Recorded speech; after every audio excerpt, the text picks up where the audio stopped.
제 생각보다 굉장히 많으네요. 네, 잘하셨어요. 정말 잘하셨고 2박 3일 동안 정말 재밌고 신나고 은혜로운 시간 될 수 있으면 좋겠습니다. 오늘이 이제 제일 활발한 첫째 날 첫 시간 제일 활발할 때니까 제가 어려운 얘기는 오늘 다 할게요. 네, 올해 말씀 주제가 그 유명한 데살로니가전서 항상 기뻐하라, 쉬지 말고 기도하라, 범사에 감사하라. 이는 그리스도 예수 안에서 너희를 향하신 하나님의 뜻이다. 이렇게 얘기했습니다.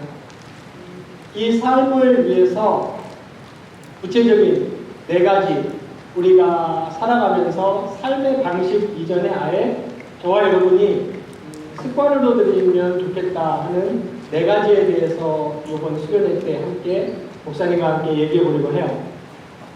우리 경양교회에서는 올해 이 4가지를 신앙 습관으로 정했답니다. 여러분들 잘 아시겠죠? 첫 번째가 뭐죠? 네, 말씀 읽기. 그 다음이 뭐였죠? 기도하기.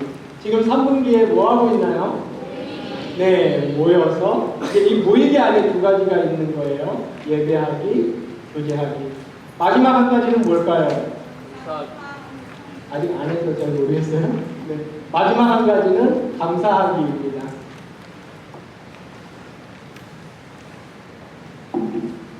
그래서 첫째 날은 성경 말씀 읽기와 기도하기에 대해서 좀 얘기를 하고, 내일은 모이기와 감사하기의 중요성에 대해서 여러분과 함께 좋은 시간을 갖고자 합니다.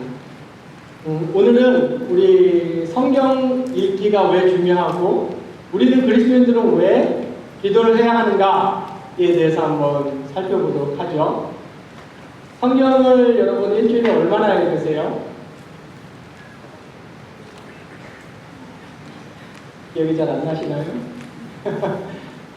목사님의 판단할 때에 우리나라 중고등학생들이 성경을 일주일에 한 3번 그리고 한 번 읽을 때 10분 정도 읽으면 정말 많이 읽는 거라고 저는 생각을 해요. 이렇게 주변을 보니까. 그렇다고 해서 목사님이 성경을 일주일에 3번만 10분만 읽으라는 건 아니죠. 그 정도만 해도 우리나라에서는 정말 많이 읽는 편이다 라고 할 정도로 성경을 잘 안 읽습니다. 근데 여러분은 성경도 뭐라고 하는지 좀 이렇게 살펴봐야 공정한 거 아닙니까? 여러분은 그냥 무방비로 여러분의 의사와는 아무 상관없이 그냥 자동적으로 노출되어 있어요. 어디에 노출되어 있습니까? 무실로 받는 교육이나 보는 드라마나 읽는 책이나 여러분의 의사하고 상관없게 노출되어 있어요. 그리고 또 인본주의, 인간의 이성이 최고다. 그렇다면 여러분은 어떤 노력도 좀 기울여야 될까요? 오케이. 그러면 얘는 또 뭐라고 하나? 라고 여러분은 관심을 가지셔야 됩니다. 그래야 여러분이 인생을 좀 더 균형 있고 좀 더 알차고 공정하게 살지 않겠어요? 성경은 또 뭐라고 하나? 라고 주의를 기울이셔야 됩니다. 주의를 기울이시기 이전에 여러분들 의무적으로 성경을 읽으셔야 되는데 오늘 왜 그래야 되는지 목사님이 설명을 할 겁니다. 그래야만 여러분이 객관적으로 봐도 공정한 것이죠. 먼저 오늘은 성경에 대해서는 목사님 한 40분 잡았어요. 20분은 성경, 20분은 기도. 성경에 대해서는 3가지로 한번 얘기해 봅시다. 먼저는 왜 책인가? 왜 책이냐? 왜 이렇게 그때그때 내가 잠자리에 들기 전에 그냥 하나님이 집중으로 한 번씩 매일 자신의 뜻을 주시면 될 텐데 왜 책인가? 그 다음으로는 그러면 어떤 책인가? 이거를 2번째로 얘기할 거고, 마지막으로는 왜 얘가 최종 본인인가? 이 얘기를 한번 해보려고 합니다. 여러분 개념이 있어요. 개념. 그죠? 생각. 컨셉트라고 그러죠. 이 세상에는 누구나 오늘 말씀은 제가 고심을 좀 하다가 중1과 고3 차이가 정말 많이 나잖아요. 여기 보니까 중1부터 고3까지 있어요. 그래서 그 중간 어디쯤인가 제가 수준을 잡았습니다. 한 고1과 중3 정도에다가 잡고 오늘 설교를 하겠습니다. 이 세상에는 개념과 생각, 사상들이 있습니다. 정말 이루 셀 수 없이 많이 있어요. 그런 것들을 서로 주고받는데 내 생각은 이래, 너 생각은 그렇구나, 저런 개념이 있네, 저런 생각이 있네, 서로 주고받고 확인하는데 인간은 도구를 사용하죠. 어떤 도구를 사용하나요? 도구를 써. 우리 저번에 한번 했으니까 은기 왔니? 은기? 좋은기? 은기야. 아버님이 단 거를 싫어하는 은기.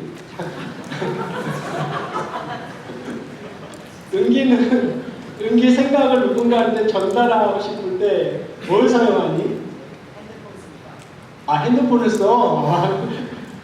목사님이 생각지도 못한 아주 훌륭한 대답이에요. 핸드폰을 사용해요. 그럼 구체적으로 핸드폰을 사용할 때는 뭘 사용하죠?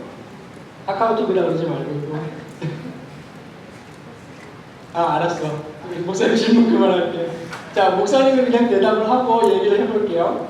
인간은 생각과 자기 사고를 전달할 때 언어를 쓰죠. 언어를 씁니다. 이게 굉장히 중요한 도구예요. 우리는 아무리 서로 이렇게 눈을 맞대고 텔레파시로 힘줘서 보내봤자 저 사람이 무슨 생각하는지 파악할 수가 없어요. 언어를 사용합니다. 그래서 언어는 굉장히 중요한 도구예요. 그런데 이 언어는 가만히 전달되면 어떤 약점을 가지고 있습니까? 언어는 왜곡되기 쉬워요. 내가 너한테 뭐라고 얘기했는데 한 3달이 건너서는 또 다른 말이 돼 있고 그런 경우가 많죠? 이런 걸 와전됐다, 왜곡됐다 이렇게 표현합니다. 그래서 이 언어가 왜곡되거나 와전되지 않게 하기 위해서 있는 아이템이 뭐냐면 기록물이에요. 기록물. 아시겠습니까? 그래서 인류 역사는 인류가 시작할 때부터 지금까지, 앞으로 목사님 생각에는 앞으로도 영원히 주시고 오실 때까지 이 기록이라는 것을 능가하는 정확한 언어를 보관하고 언어를 전달하는 매체는 없을 거예요. 기록의 형태가 바뀔 수 있죠. 오늘날은 이미 바뀌었죠. 옛날에는 종이랑 잉크를 사용했지만 요즘은 어떻게 사용합니까? 아까 은기가 말한 스마트폰 같은, 그죠? 전자장치를 사용해요.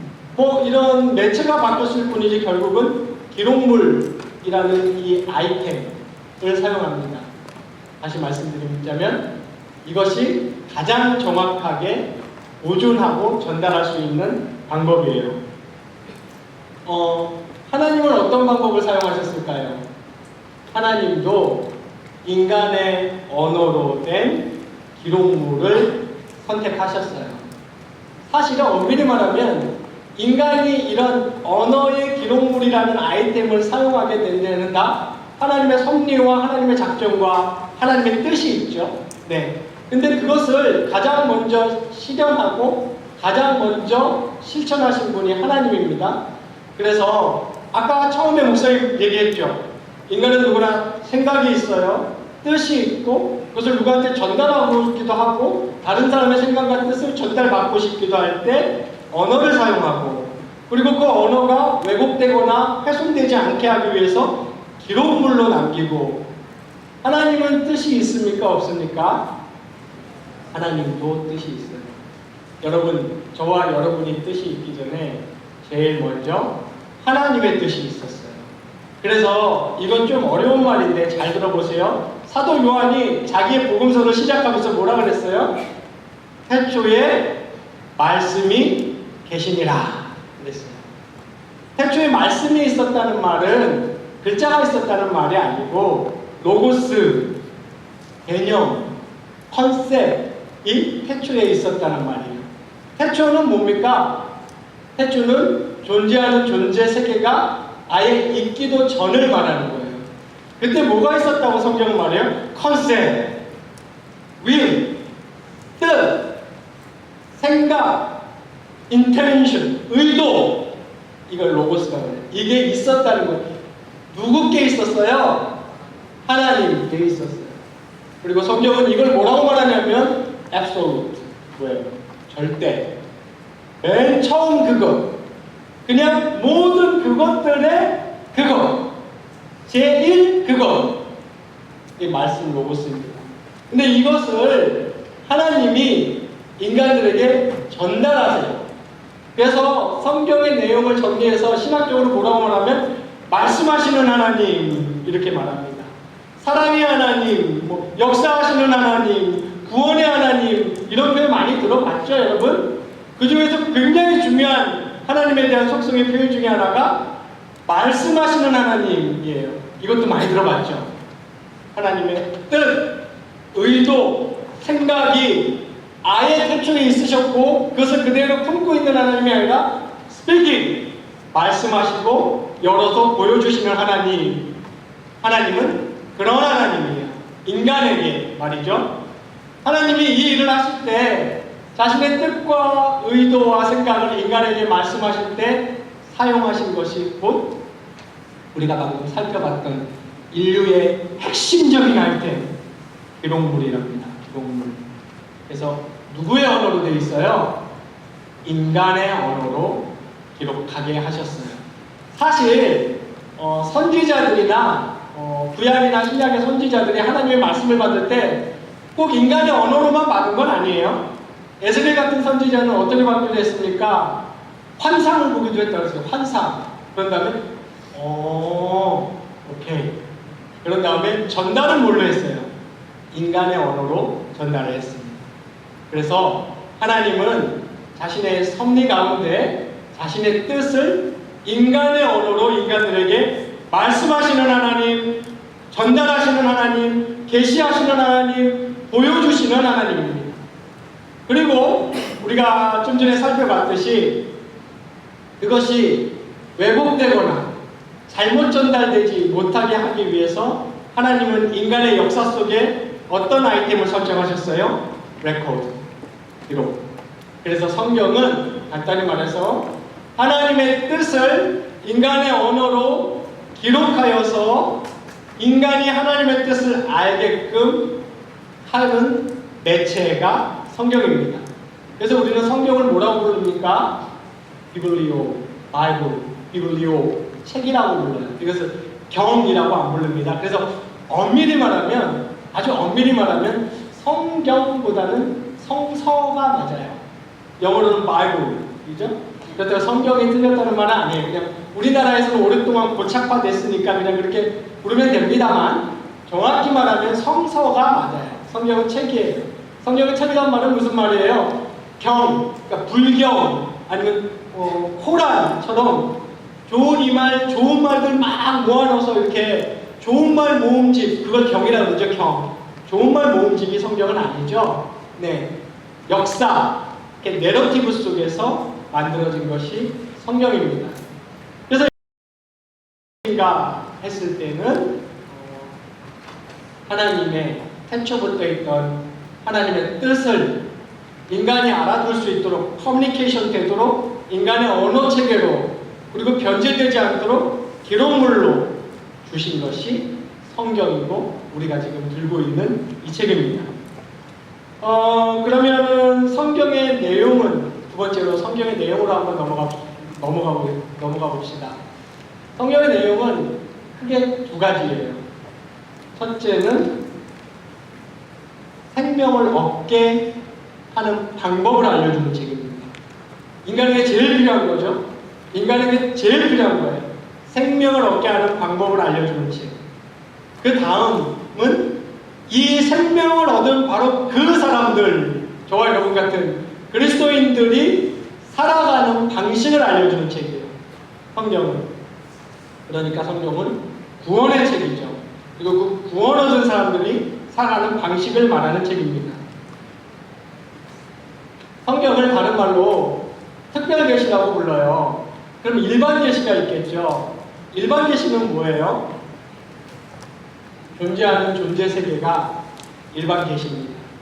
존재하는 존재 세계 자체가 일반 계시. 일반 계시라는 말은 계시라는 말 아세요, 여러분? 계시. 말 그대로 reveal. revelation. reveal 하면 무슨 뜻이에요? 너무 무시하는 것 같아서 답을 안 하시나요? reveal 하면 이렇게 열어서 보여주다 그런 뜻이죠. 네. 하나님의 뜻은 성경에 보니까 이만큼 영혼부터 영혼까지 이렇게 있는데 우리에게 필요한 것만큼 딱 열어서 보여주셨다고 그랬어요. 이거는 몰라요. 성경이 이 얘기를 합니다. 우린 이걸 모른다라고 성경은 그 얘기를 하면서 그 대신 요거는 알아라 하고 보여주신 것이 성경입니다. 그런데 우리는 성경을 통해서만 하나님을 알 뿐만 아니라 일반 자연 세계를 통해서도 하나님을 알아요. 예를 들면 해나 달이나 별 같은 걸 이렇게 보면 인간은 직감적으로 뭘 느끼냐면 저걸 만든 누군가가 있나 보다 있을지도 그런 생각을 직감적으로 한다고 성경은 말합니다. 왜냐하면 모든 인간은 하나님의 창조체, 피조물이기 때문이죠. 그래서 인간은 어렴풋이 알아요. 자연을 보면서 힘이 있나? 힘이 있을지도. 이거 뭔지 알아요? 지구의 지구. 지금 막 이러고 계속 이러고 있어요. 애가 변하지도 않아. 그래서 연구를 시작했겠죠. 저 힘은 어디서 온 건가? 저 규칙성은 어디서 만들어졌는가? 저기에 작용하고 있는 포스나 에너지 같은 것들이 있을 거 아니에요. 저거는 뭔가? 그럼 이제 생각을 하는 거예요. 저걸 만든 사람이 있을지도. 그리고 자연의 아름다운 모든 것들, 역사나 공간과 시간 모든 것들은 하나님을 말해주고 있습니다. 그런데 하나님을 정확하게 말해주지는 않아요. 그래서 성경을 하나님이 주셨는데, 그래서 이 성경을 특별 계시라고 부릅니다. 왜냐하면 이 성경을 통해서 이 자연과 존재하는 존재 세계, 이런 표현이 좀 어렵나요? 어려운 표현은 아니죠? 존재 세계가 무엇인지 자연 계시라고 그랬어요. 목사님이 이 존재 세계가 무엇인지 특별 계시를 통해서 알게 되는 거예요. 누가 만들었구나. 저기 있는 법칙을 누가 부여해 놓았구나. 역사가 왜 있구나.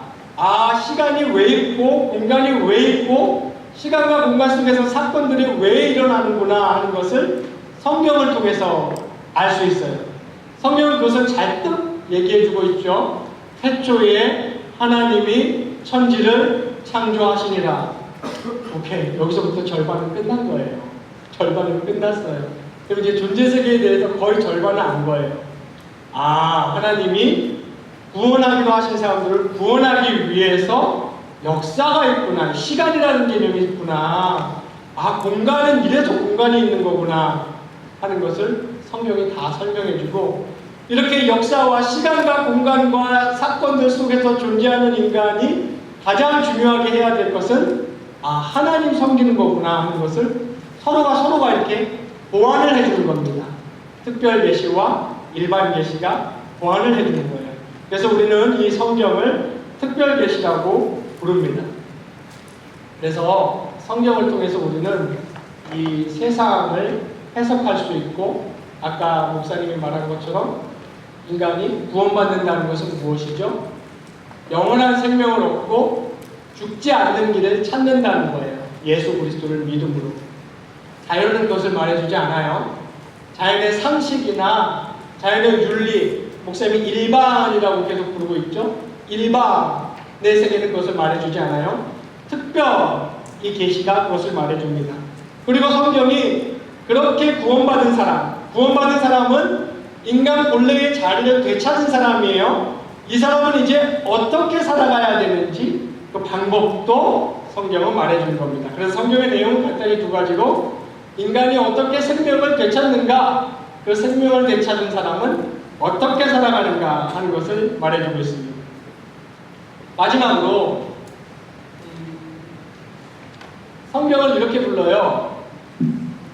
여러분 많이 들어보셨을 거예요. 성경에 대한 정의인데 신앙과 생활의 절대 규범, 이렇게 부릅니다. 그래서 절대 규범이라는 말이 중요하죠. 아까 서두에 목사님이 뭐라 그랬어요? 이 세상에 주장이 많아요. 생각이 많고, 어떤 사람 신 있어, 신 없어. 아니, 신은 있는데 절반만 관여해.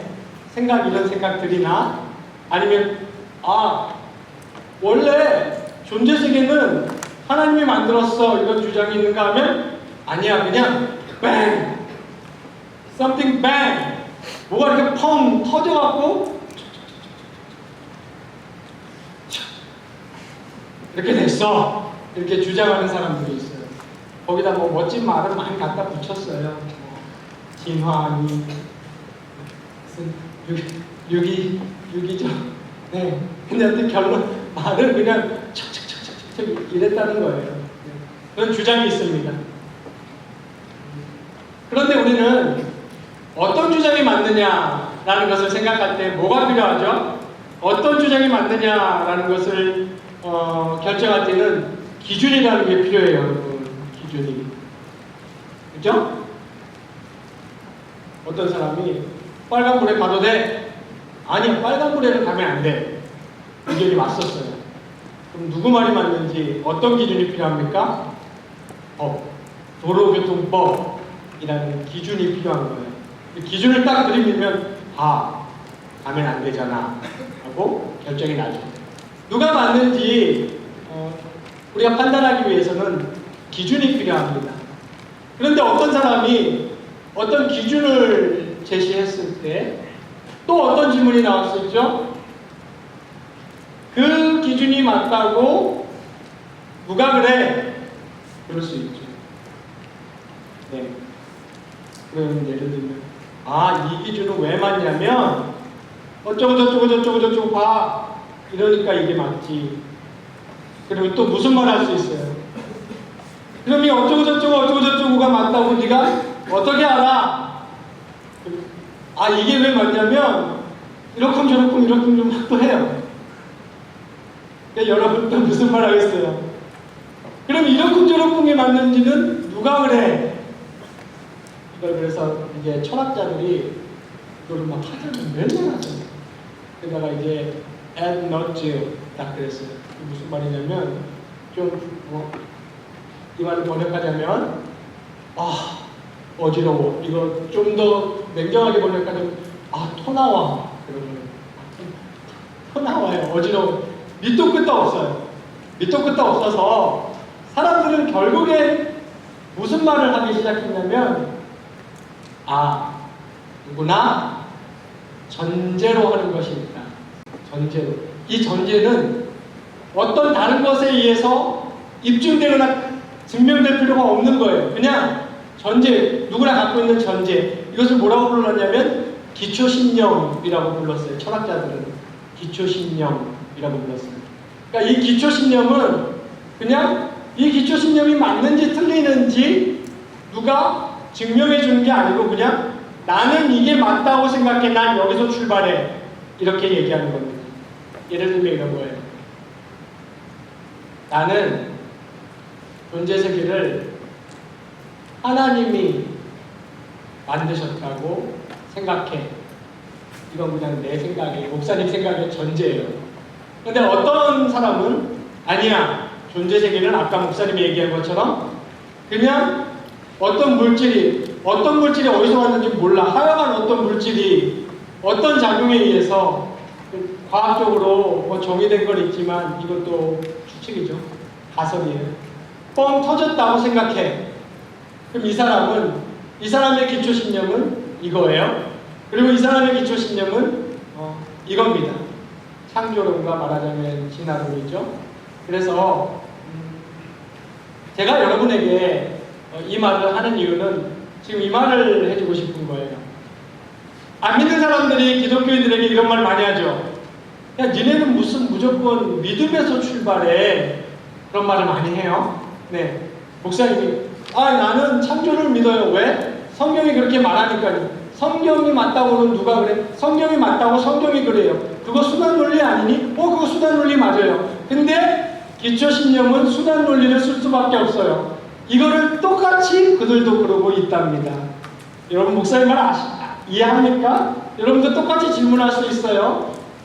세상이 뻥 터져서 생겼다고 누가 그래? 나는 그렇게 믿어. 너는 왜 그렇게 믿었니? 교과서 수업 시간에 과학 시간에 배웠어. 수업 시간에 과학 시간에 배운 것은 맞다고 누가 그래? 아니 그냥 가설이 그래. 무슨 말인지 이해 가세요? 네, 사람은 누구나 기초 신념, 전제에서 출발합니다.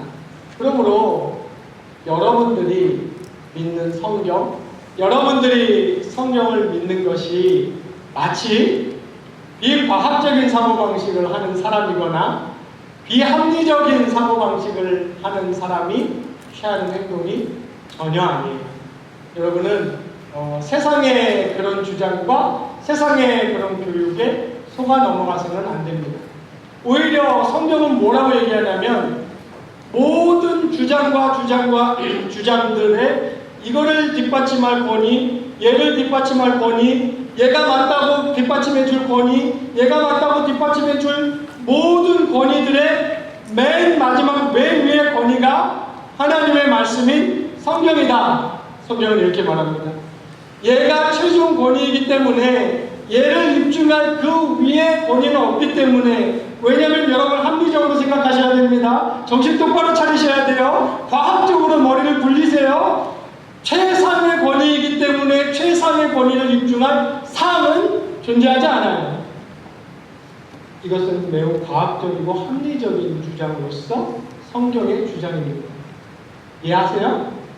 최상의 권위를 입증할 수 있는 상권은 존재하지 않습니다. 그래서 성경은 뭘 사용하나요? 순환 논리를 사용합니다. 성경이 맞다고 성경이 말한다. 이걸 우리 뭐라고 부르죠? 성경의 자증성이라고 불러요. 성경은 자증성을 사용할 수밖에 없죠. 왜? 최상의 권위니까. 성경을 입증할 그 위의 권위는 없기 때문에 성경은 자증성을 사용하는 겁니다. 만약에 성경 외에 만약에 최상의 다른 권위가 있다면 그것도 자증성을 사용할 수밖에 없죠.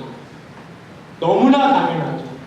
그것은 최상위 권위인데 그 위에 무슨 권위가 있겠습니까? 그러므로 성경이 모든 권위들 중에 최상위 권위가 성경이고, 그게 그렇다는 것을 성경이 말하고 있다는 것은 순환 논리가 아니고 합리적인 주장입니다. 여러분이 할 것은 딱 하나 남아있어요. 성경을 최상의 권위, 여러분의 기초 신념으로 삼을 것인가, 아니면 안 믿는 불신자들이 하는 것처럼 그냥 자기의 직감, 자기의 느낌, 자기의 생각, 자기의 경험을 최상의 권위로 삼을 것인가를 여러분들은 판단하셔야 됩니다. 그 사람들한테 물어봐도 똑같이 말해요. 난 그렇게 생각해. 난 그렇게 느껴져. 나는 그게 그렇다고 생각해. 그게 바로 순환 논리예요. 무슨 말인지 이해 가십니까? 그러므로 여러분들은 성경이 존재하는 모든 것들의 최고의 권위를 갖고 있고, 그리고 아까 목사님이 얘기한 것처럼 성경은 여러분들이 어떻게 살아야 하는지, 인간이 어떻게 살아야 하는지를 말해주는 유일한 진리의 책입니다. 왜냐하면 성경은 아까 목사님이 말한 것처럼 존재 세계가 있기 전에 있었던 태초의 말씀이 계시니라, 존재 세계가 있기도 전에 있었던 바로 그 하나님의 컨셉, 뜻, 하나님의 의사가 성경입니다. 그래서 여러분이 앞으로 인생을 살면서 생각이 많으시죠? 어떻게 살아야 되나? 어떻게 살면 바르게 사는 거지? 어떻게 살면 행복하게 사는 걸까? 어떻게 살면 옳게 사는 걸까? 어떻게 살면 내가 성공적으로 내 인생을 살 수 있을까? 그때 여러분들이 최고의 권위로 삼아야 하는 것이 바로 하나님의 성경 말씀입니다. 그래서 여러분은 성경을 매일 읽으셔야 돼요. 매일 못 읽으시면 목사님이 하나 제안할게요. 일주일에 3번 정도라도 읽으세요. 매일 읽으시면 더할 나위 없어요. 일단 매일 읽으세요. 근데 경약교회 중고등부 정도 되면 아마 매일 읽을 수 있지 않을까 싶습니다. 잠자기 전에 그냥 습관적으로 읽으세요. 잠자기 전에. 여러분 그냥 하는 거 있잖아요. 매일 그냥 하는 거. 잠자기, 밥 먹기, 화장실 가기. 그냥 하는 거 있죠. 그것처럼 성경도 그냥 하세요. 잠자기 전에 10분 읽기라든지 한 장 읽기, 아니면 일어나서 10분 읽기라든지 한 장 읽기, 아니면 일주일에 3번이라도 10분 읽기, 한 장 읽기. 목사님이 여러분에게 추천하는 성경 버전은 새번역이라는 성경이 있어요. 우리가 지금 보는 거는 개역개정이에요. 개역개정 너무나 훌륭한 번역이에요. 좋은 번역이에요. 그런데 개역개정은 너무 구체, 옛날말 어투로 되어 있어서 요즘 중고등학생들이 좀 읽기 어려운 면이 없지 않아 있습니다. 개역개정을 읽으시고 난 개역개정이 너무 어려워요 그러면 새번역을 읽으세요. 근데 조심해야 됩니다. 주의하세요. 표준 새번역이라고 있어요. 표준 새번역. 그거는 읽으시면 안 돼요. 그거는 신학적으로 좀 문제가 있어요. 번역이. 근데 표준 새번역 말고 그냥 3글자 새번역, 그거를 읽으세요. 아주 좋은 번역이고 쉽게 잘 되어 있습니다. 아니면 여러분 중에 좀 대부분 가능하시지 않을까 싶은데 NIV 읽으시면 좋습니다. 영어 성경. NIV도 굉장히 훌륭한 번역이에요. ESV가 좋긴 한데 ESV도 여러분들한테 좀 어려우실 수 있어요. NIV 성경을 읽으시고 매일 읽으세요. 읽으시되 목사님처럼 막 탐닉하고 연구하고 막 분석하면서 읽으실 필요 없어요. 그러시면 좋습니다. 목사님은 그냥 성경을 읽으세요. 모르는 구절이 나오잖아요. 그냥 지나가시면 돼요. 성경을 읽으십시오. 그러면 성경은 여러분을 훌륭한 신앙인으로 하루하루 만들어갑니다. 여러분을 훌륭한, 더할 나위 없는 인격체로 성경이 여러분을 하루하루 만들어가요. 그리고 성경을 여러분이 매일 읽다 보십시오. 목사님이 장담합니다. 목사님이 정말 장담해요. 성경을 매일매일 읽으면 여러분이 기뻐할 수 있는 방법을 찾게 되고 행복한 자존감, 나는 행복한 자신으로서 살아갈 수 있는 길을 찾게 되고 우울함이나 패배의식이나 자신 없음이 사라지는 여러분을 발견하게 될 겁니다. 우리 주 예수 그리스도 안에서 말이죠. 그것이 왜 그렇습니까? 성경은 하나님이 전달하시는 생명의 말씀이기 때문에 성경이 전달하는 뜻을 사람이 그 언어 매체를 통해서 받아들이고 확인하고 이 뇌 속으로, 머릿속으로 이해했을 때 그 성경은 반드시 그 사람을 변화시킵니다. 그게 성경의 힘이고 진리의 힘이에요. 그러므로 여러분은 성경을 믿고 성경을 꼭 의지하면서 매일 습관처럼 성경을 읽으십시오. 읽으세요. 그냥 읽으시면 됩니다. 성경에게 여러분을 맡기세요. 그러면 성경이 여러분을 만들어가고 바꾸어가고 성경이 여러분을 성장시킬 겁니다. 그렇다면 성경이 그 구원받은, 생명받은 사람에게 이제 구원의 방법을 알려준 다음에 그 구원을 얻은 사람에게 정말 많은 명령을 합니다. 성경에 명령이 많잖아요, 여러분. 겸손하라, 낙심하지 말라, 모든 일을 하나님께 영광을 돌리라. 얼마나 이루 셀 수 없는 굉장히 많은 명령이 있어요. 성경에서 가장 강력하게 가장 자주 하는 명령이 뭘까요? 그리스도의 신자들에게. 힌트.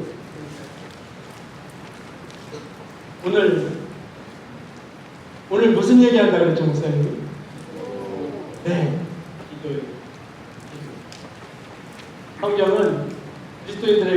기도하라는 말을 가장 강력하게 하고 가장 많이 합니다. 왜 그럴까요? 오늘 기도에 대해서 목사님이 다 설명해 줄 수는 없어요. 근데 아주 간단하게 쉽게 한번 이렇게 목사님이 정리를 해봤어요. 왜 성경은 그리스도인에게 그 많은 명령 중에 기도하라는 말을 제일 많이 하고 가장 세게 하느냐? 기도는 모든 그리스도인들의 행위를 담아내는 종합장치 같은 거예요. 종합장치. 그러니까 all in one. 들어보셨어요? 요새 막 약선전 이런 거 하잖아요. 여러분 뭐 이 비타민 저 비타민 이 약 저 약 챙겨 먹기 힘드시죠? 이 하나에 다 담았답니다. 이거 하나면 오늘 건강을 책임집니다. 그래서 all in one.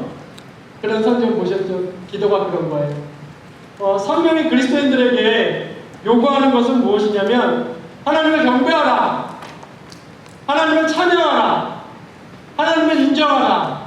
결국 이 얘기입니다. 그리고 결국 또 무슨 얘기냐면 모든 일에 하나님을 신뢰하라. 이 얘기를 성경은 합니다. 또 성경은 무슨 얘기합니까? 우리가 죄인이고 죄를 짓는 것을 하나님 앞에 사죄하라, 회개하라. 하나님 앞에 늘 겸손히 회개의 마음을 가지라. 이 얘기를 합니다. 그리고 또 성경은 모든 명령, 성경의 명령들을 종합해보면 또 어떤 말을 합니까? 너희가 무엇이 필요한지, 무엇이 너에게 있어야 되는지 하나님께 다 갖고 와라. 이런 얘기를 합니다. 지금 목사님이 말씀한, 얘기한 하나님을 경배함, 하나님을 찬양함, 하나님을 전적으로 신뢰하고 의지함, 그리고 우리가 죄인인 것을 늘 겸손히 하나님 앞에 고백함, 우리에게 필요한 것을 하나님께 전달함. 이것이 성경에 나와 있는 그리스도인들에게 해라를 종합해 놓은 것인데, 이 모든 것을 할 수 있는 장치가 곧 기도입니다. 그것이 기도예요. 그래서 기도에는 이 네 가지 요소로 이루어져 있어요. 기도에서 말하는 이 네 가지 요소가 기도가 잘 이루어져, 기도가 종합장치 같다는 것을 잘 보여주는 게 뭐예요? 주기도문이죠. 그래서 하나님을 경배하고 찬양하는 기도를 먼저 합니다. 오 하늘에 계신 우리 아버지여, 당신의 이름이 거룩히 여김을 받으시고 당신의 나라가 임하시고 당신의 뜻이 이루어지기를 나는 원합니다. 하나님을 경배하고 하나님을 인정하고 하나님을 신뢰하는 기도자의 첫 일성입니다. 그리고 나서 우리는 하나님께 우리의 죄를 용서하여 주시고 우리가 시험에 들지 않게 해주시고 우리가 죄인이고 나약한 사람들임을 기도를 통해서 말하는 거죠. 그리고 또 일용할 양식을 주시옵고 우리가 필요한 것들을 하나님께 간구하고 아뢰는 겁니다. 이것이 그리스도인들의 삶이에요. 그리스도인들의 삶인데 이것을 하나의 장치 속에 다 몰아넣어서 할 수 있는 것이 곧 기도입니다. 그러므로 여러분은 그리스도인으로서 성경 읽기와 무엇을 꼭 해야 합니까? 기도를 꼭 해야 합니다. 하나님께. 그래서 성경은 그 많은 명령 중에 기도하라, 쉬지 말고 기도하라 이렇게 얘기해요. 왜냐하면 똑같아요. 기도를 하면 할수록 그 사람은 건강한 그리스도인으로 성장하고 자라갑니다. 그냥 이것도 명심하세요. 그냥 하세요. 기도론이 뭐지? 기도론이란, 기도의 정의란, 기도의 방법이란, 기도의 효능이란, 기도의 예화, 기도의 일례, 기도의 교회사적 의미. 그거는 목사님이 할게요. 목사님이 알아서 할 테니까 여러분 그냥 기도하세요. 그냥 주여, 아버지, 하나님, 기도하세요. 그냥 마구 뒤엉켜도 돼요. 아니면 어떤 기도는 목사님 아까 얘기했죠. 사실 경배와 찬양도 있어야 되고 회개도 있어야 되지만 어떤 날 어떤 기도는 간구만 해도 돼요. 하나님 나 이것 좀 답답해 하나님 나 이것 좀 나 이렇게 해주세요. 간구만 해도 됩니다. 아니면 어떤 날은 이런 기도도 나올걸요. 하나님 저는 정말 형편없어요. 하나님 저 한다고 하는데 정말 안 되네요. 나는 오늘도 이런 죄를 지었는데 아무도 모르는데 하나님은 아시죠? 하나님 용서해 주세요. 하나님 용서해 주신 걸로 믿고 나는 오늘도 잠들고 내일 또 새로운 그리스도인으로서 하루 살아가겠습니다. 그런 기도를 하는 날도 있을 겁니다. 아니면 어떤 날은 여러분 이런 기도가 나오겠죠. 하나님의 주신 것과 베풀어 주신 것에 감사해서 하나님 당신 위대하십니다. 하나님 감사합니다. 하나님 정말 따뜻하신 분이네요. 걸어가면서 그런 말을 해도 그것도 기도입니다. 그냥 여러분이 침대에 누워서 그런 마음을 품어서 하나님께 전달해도 그것도 기도예요. 그러나 목사님은 여러분에게 원하기를 기도의 시간과 장소를 따로 떼어내서 하나님께 기도하십시오. 자기 방이 있는 친구들은 할 말 없어요. 아무 말도 하지 마세요. 안 한다면 그건 게으른 거예요. 아까랑 똑같아요. 그냥 하세요. 잠자기 전에 5분, 일어나서 5분. 만약에 할 말이 잘 생각 안 나면 주기도문 하세요. 주기도문 훌륭한 기도입니다. 한 문장 한 문장의 뜻을 잘 생각하면서 하나님께 그렇게라도 기도를 하십시오. 아니면 자기가 목사님 저는 방이 따로 없어요. 그러면은 옛날에 목사님은 고등학교 때 제 방이 없었어요. 그래서 목사님은 이렇게 했어요. 여러분도 뭐 그렇게 하려고 하십시오. 목사님 굉장히 좋은 방법이었어요. 집에 다 왔어요. 집에 와서 우리 동네를 한 바퀴 걸었어요. 이렇게 5분 10분 정도 걸으면서 10분 정도 기도하고 집에 들어갔어요. 왜냐면 목사님 집에 가면 목사님 조용히 혼자 기도할 수 있는 공간이 없었거든요. 아니면 학교 끝나고 오면서 이렇게 우리 교회는 길에 엇갈려서 못 들어갔고 다른 교회에 이렇게 들려서 앉아서 기도하기도 했고, 아니면 목사님은 버스 안에서 기도도 많이 했어요. 어떻게 해서든지 시간과 장소를 따로 떼어내서 하나님께만 기도하는 기도의 시간을 가지셔야 됩니다. 그리고 기도는 하나님께 기도한다는 기도의 자체만으로도 이미 그리스도인이 하나님 앞에 무엇을 하고 뭘 해서 영광을 돌리고 뭘 해서 잘하고 하는 그 어떤 행위보다 하나님을 영화롭게 하고 하나님을 존귀하게 하는 행위입니다. 그것이 왜 그런 줄 아세요? 인간이 하나님께 기도라는 행위를 한다는 것 그 자체는 인간이 하나님을 존중하고 신뢰하고 경배한다는 뜻이기 때문입니다. 자, 이렇게 해서 짧은 시간이지만 목사님이 성경과 성경 읽기의 당위성, 그리고 기도와 기도하기의 당위성에 대해서 여러분에게 설명을 했습니다. 오늘 목사님이 한 많은 말들을 보니까 되게 열심히들 받아 적으시는데 감사합니다. 가서 꼭 다시 한번 읽어보시고 읽어보실 시간이 없고 읽어볼 정성이 없다면 딱 2가지만 기억합시다. 목사님 한번 따라해 보세요. 그냥 말씀 읽자. 그냥 기도하자. 그냥 말씀 읽고 일단 그냥 기도하세요. 그러면 여러분 삶을 조금씩 변화시키시고 성장시키시는 하나님의 손길을 여러분은 반드시 느끼게 될 겁니다. 많은 그리스도인들이 그런 말을 해요. 이거는 여러분들도 한번 들어두세요. 많은 그리스도인들이 나는 무기력해요. 나는 신앙생활을 이렇게 오래 했는데 왜 기쁨이 없을까요? 나는 왜 이렇게 힘이 없을까요? 나는 왜 이렇게 감사가 없을까요? 나는 왜 이렇게 오랫동안 교회는 다니는데 왜 이렇게 힘있는 그리스도인이 못 될까요? 그 말은 무슨 말과 똑같냐면 나는 당뇨병이 있어요. 왜 이렇게 힘들까요? 하면서 식단 관리 안 하고 무슨 말인지 이해가십니까? 저는 왜 이렇게 과체중일까요? 그러면서 운동 안 하고 그거랑 똑같습니다. 목사님이 장담하는데 나는 왜 이렇게 힘없는 그리스도인일까요? 성경을 안 읽어서 그렇죠.